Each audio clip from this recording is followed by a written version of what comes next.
Oh, now we're rocking and rolling. Yeah, after that technical difficulty. Whoopsie. Yeah. That's my fault. Anyway, I messed up the audio. This is our second time recording this. Well, I'm Jim. And I'm Luke. And welcome to our first video podcast. With the microphone on. With the microphone on. Yes, that's very key. So, the workout. Oopsie doopsie. Yeah, it happened. Well, actually, it didn't happen for me. Nah. Okay. It What did you do then? Liked. Wussy. Okay, coach. Try not to get a fracture again. Well, you know, I guess I can't blame you there. Yeah, last time I tough through it, I sprained my ankle and fractured my leg at the same time. That was not fun, by the way. I don't recommend it.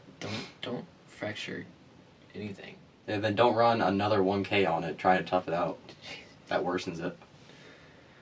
Anyway, so Then don't let your trainers tell you can just run it off. That doesn't work either. our trainers are bad at that. Yeah. I'll admit, Laura is actually pretty decent about it. Which one's that one? I don't know how to explain them.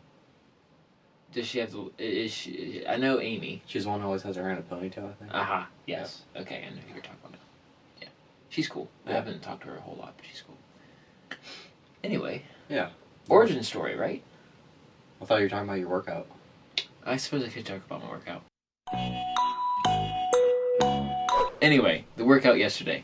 Yeah, I did a 2-mile warm-up, did 2 miles at tempo, so I think I did like an 11:09 2-mile. And then I did, That's okay. then I ended up doing a mile tempo, so I did that at like 5:40, I think it was. Then I did 4 800s at 2:40 pace, which isn't like super fast, but it's not like, you know, I don't know. I think I messed it up a little bit. That's my race pace, so. Sorry, Jim. To be fair, I've never raced an 800 or a mile not injured, so. 800's a very weird race. I don't like it. So is a mile in college, it's a sprint. Yeah. Which is way too far to sprint. It is, but people do it. I do it and I'm in pain. I would love to see a like 350 miler in person. Yeah. That would be amazing. Speaking of that, did you watch the Marathon Olympic Trials? No. Oh my gosh, I watched it. It was insane. What happened? Galen Rupp run. Really? Galen Rupp won, yes. By how much? A big margin. Like, he kicked like 3 miles left and he just left everyone in the dust. Did he, how much, what was his time? Like 209. Yeah. He was a 209.18 and he said he was in shape for a 208. But it was a really rough course and a windy day. It was insane. That's exciting. I like that. And he's obviously not going to win the Olympics, but Well, no, but he's, going to be competitive. yeah, he'll be competitive, maybe, you know, get in the top part of the group there. Yeah, my dad like isn't into distance running, and he was watching with me. And he got kind of excited. I said, "Watch that guy in 7th place." It was like at mile 12. I said, "He's gonna come back later." Then It he was did. Galen Rupp? Yeah. Yeah. About mile 18, he just opened up and went for it. He's an amazing runner. Of course, Eliud Kipchoge's great too, Mo Farah. But Mo Farah usually beats Galen Rupp, doesn't he? And a half, I think, in the 10K. Okay. So, It's just crazy Rupp's versatility. I think going all the way from the mile to the marathon. yeah. When did he start doing marathons? A good while ago. He's been doing them for a few years. Because I remember he had surgery like last year. That's why this was like a big comeback for him. Okay. So. Yeah, I remember watching, I think it was like 2 or 3 years ago. And Mo Farah beat him in like everything. That was when Mo Farah was just insane, especially in the half marathons. Yeah. Has Mo Farah gotten slower? He's still doing good, but he's like, you can tell he's coming out of his prime. Okay. Which I'm sure people are going to comment on this and argue with me about it, but that's my opinion. Shoot. So, back to, was I still talking about the workout? We were talking about you're on the 800s of it. Then we got distracted by my race pace than Galen Rupp. Yes. So I got done with the 4 800s at 240 pace. And then I think I ended up doing 5 mile repeats or something like that. And I did that at like I think I did 2 at 550 pace, 1 at 6 flat, and then 2 that aren't even worth mentioning. But did that, and then I think it totaled up to be like 12 miles or like 11 or something like that. So it was a pretty good workout. It was good. So wasn't what I was supposed to do, but it did something for me. So that's what matters. You probably did more than most of the rest of the team. Well, I'm willing to bet I probably was the only one who actually did speed today or yesterday. Yeah. No, for a fact I didn't. But I have an excuse. Yes, you have an excuse. Other than that, that's kind of been my spring break. I haven't done a whole lot, so. I've just been playing with a new camera, really. New camera. What is it, Jim? That takes pictures. No shit. It's a Panasonic Lumix G85. So nice camera. The American version of the G80. How does that work? I don't know. They measure it differently, like different countries. Like in Britain, it's a G80. In America, it's a G85. It's like essentially the same exact thing. Okay, I didn't know that. Yeah. Interesting. Very. I've got, of course, the Canon 90D. Love that camera. It's great. It's been working for me great. So our current setup is... it's a DSLR. It's a DSLR. It is that. So the close-up shots is the DSLR, and the view, the far-away shots is the mirrorless Lumix. Did I pronounce that right? I've never heard it actually pronounced, so Okay. that's how I say it. Lumix. Or Lumix. Lumi. Lumi. Lumi. Lummy. Lumi. Anyway. So we got the 90D on the gimbal, the Lumix on the tripod, and we're going to be switching back and forth from me and Jim with the gimbal. And you can't see any of that. Yes. But it's interesting, at least to me. And me. Yes. But we're nerds. We are nerds. So that is very true. Okay. I think today's an origin story, isn't it? If yours is a story, mine's just kind of a backstory. Mine's just a backstory too. Yeah. But A very simple backstory for me. do you want to start us off?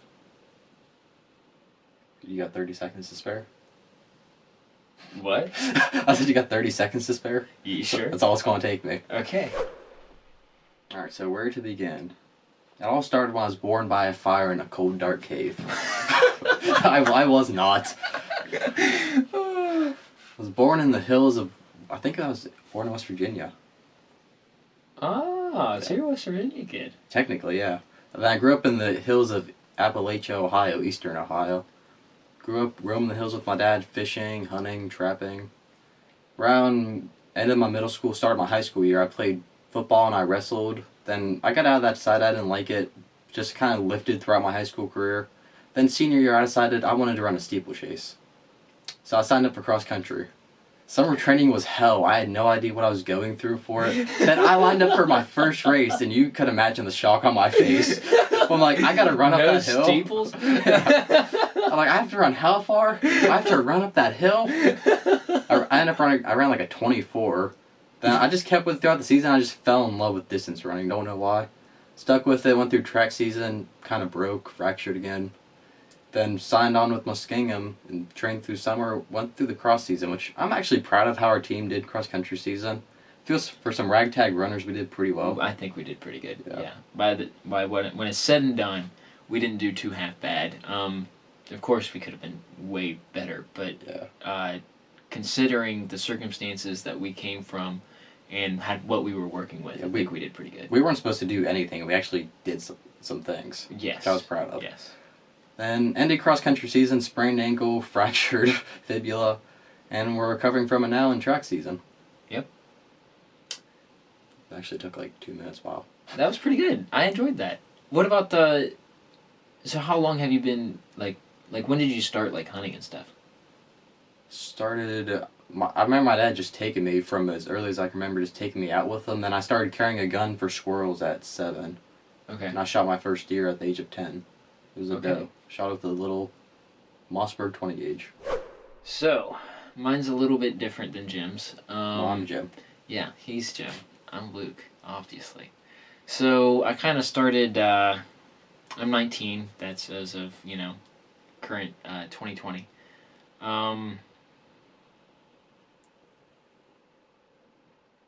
Well, they couldn't see me counting, so they Okay. probably don't know what you're staring I was at. about to say, what are you counting for?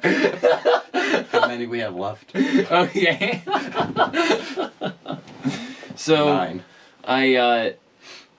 I'm 19. I started running when I was in high school. I started my freshman year. Didn't like it that much. Had a really bad coach. She was awful. Didn't know a thing about distance running. And then she got some really weird stuff happened. She kind of got canned, and we got a new coach who was a pole vault coach. So not a distance running coach at all. But believe it or not, he knew what he was doing. He was pretty smart about the distance running world. Coach Fox. Yes, Coach Fox. And he was another Coach Fox. So we started, doing actual distance workouts, starting putting in some miles. I think we got up to 30 to 40 miles a week, and then we started building up and started kissing 50 there in my junior season, doing 11-mile long runs, which starting my sophomore season I would have thought would have been ludicrous because 11 miles is crazy. Yeah. But looking back now, 11 miles is, it's relatively short now. It's almost a recovery run for us now. Yeah, really it is. So we started doing that. I was probably the lead guy there for my junior and senior season. Did some good things. Got injured my senior season, so I didn't finish out what I wanted to. But traveling's always been important to me. I've been traveling out west now for the past 3 to 4 years. Videography, I've kind of always been in videography. I've been videoing a guy. Every time I go out west, I usually go out with a guy, a professional artist, and I usually video his work and kind of go and just try to learn from him and do stuff with it. Yeah, I guess that's about it. Pretty cool. And here we are. That's one thing I forgot to mention that I probably should. I got into videography just on the hunting side of things. I always thought it was just cool to be able to video your hunts to tell a story, and I guess that's really kind of the gateway that got me into videography and photography. Yeah. How did we meet, Jim? Have we met? I'm Jim. I'm Luke. Well, we met at cross country camp, and this man, our lead guy on the team, thought I was intimidating and a threat to his title.